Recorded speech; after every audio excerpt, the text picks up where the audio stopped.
I urge you all to embrace it because it's the one thing that will allow you to become king. Here at the IP Casino. I just cop Chevy, that bitch like sweet potato pie. Don't believe them hater lies, I'm stepping like a Zeta 5. Beta baby boy, I got it covered like a Raider. I call my piece, they known to carry beef like a Jamaican spot.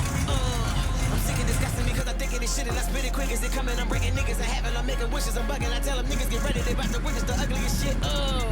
Third on my name made a flower grow, bitch. I'm co-sided, the garden will stop. I'm gon' flip on my haters the day fuck it. I just go dumb like they say in the bay. Bumpin' E40, 3 shorties in my 750, I'm 730. That's 20 left, but no 20s on it. Get your head right, or get some money on it. Say it, play second time, get the paper. Little niggas ballin' like What did you jam with when I opened? He didn't know. Oh, wow, Robbie really mixing it up here, calling Garrett's raise with Jack 4 off. It's blind versus blind, and Garrett here has flopped a straight flush draw, 10-10-9 with a couple clubs. We're back for another Hands of History brought to you by TeamSpadesPoker.com. Make sure you like and subscribe to the channel, follow us on the website, get all your Team Spades Poker merchandise, and tune in for more Hands of History videos as long as our other VOD content. So today we're going back to one of the biggest hands in history. Almost shut down the Hustler Casino Live, changed the life of one of the greatest cash game players of all time, Garrett Adelstein. And today we're going to break down that infamous hand to see what they were possibly thinking. So, as we all know, the history of the hand, you know, Robbie J. Lou pleased that she didn't know what she was doing or something, blah, blah, blah. Everybody's thinking collusion. Maybe she was in cahoots with the Hustler Casino Live. And after, you know, what we learned about the people running the show, it's very possible. Only Rod and Feldman knows. So the hand starts off, it's obviously a cash game. They're playing 100, 200, 400 ante. And it starts off with Garrett coming in 8-7. Obviously, it's blind versus blind in this hand, so he's just trying to push his opponent off of the hand, but it ends up actually putting him into a pretty good situation. So blind versus blind against a Jack 4, Jack high. Obviously, defending the blind's legitimate. You know, she can defend the blind with anything. She obviously has money. You can see that by just looking at her. So when the hand comes out 10-10-9, the two clubs on the board, he's in a great position to run out better than whatever she has. Even if she had aces, even if she had a 10, he's got to open in a straight flush draw.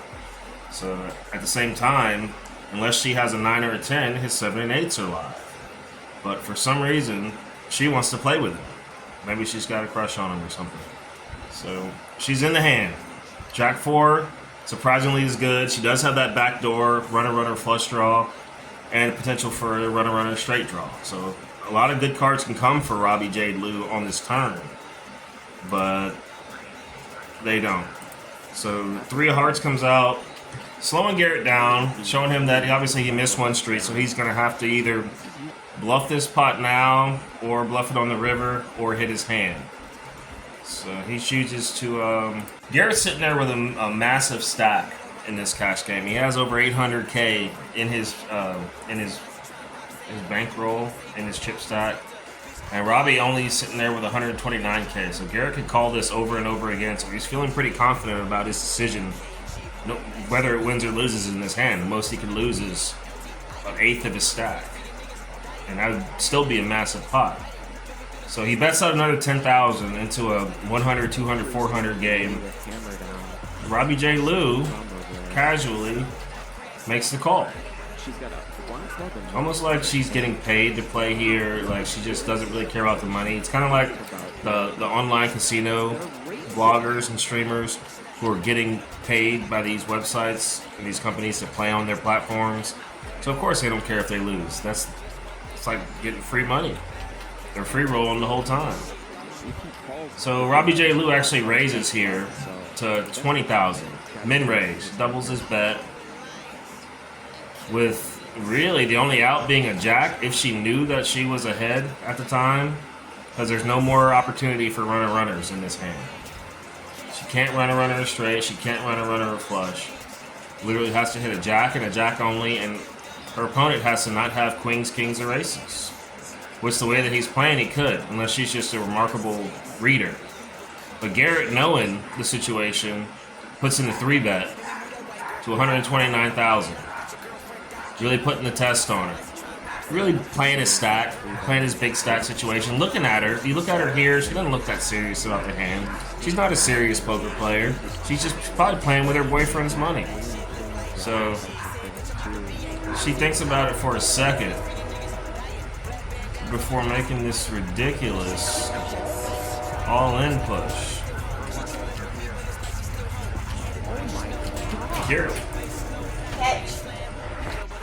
Garrett laughs knowing that he's going to make this call regardless because he's going to open it a straight flush draw. And she's way far behind that. Even if she flopped the full house, there's no chance that he's going to fold this for $129,000. So she's putting all her money in on a stone cold bluff, jack high. Very little chance of succeeding in this situation. Very, very little chance. Unless she knows exactly what he's holding.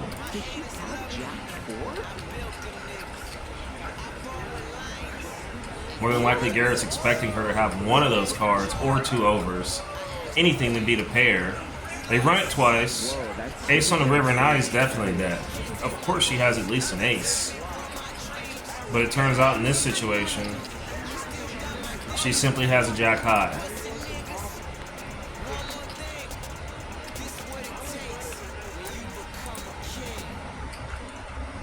She claims to have misread this hand, but obviously the jack makes sense.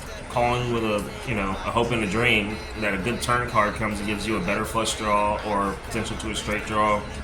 So she knew she had a jack, but it's really hard to misread a paired board like this, So there's really no explanation for why she made this play, unless she knew what cards it had. Garrett's absolutely shocked when he sees the results of his hand. There's no explanation for it, unless she's just trying to give him $100,000. Maybe she really is just trying to be involved with him. He's one of the biggest names in the poker scene, so potentially she's just looking for a highlight reel. Maybe this is enough for her. Maybe this is $130,000 worth for her of attention. But at the end of the day, we'll never know. Knowing what we know now about Nick Vertucci, it's very possible that him and this woman were in collusion and had set up a system of operations that would give her information about these hands.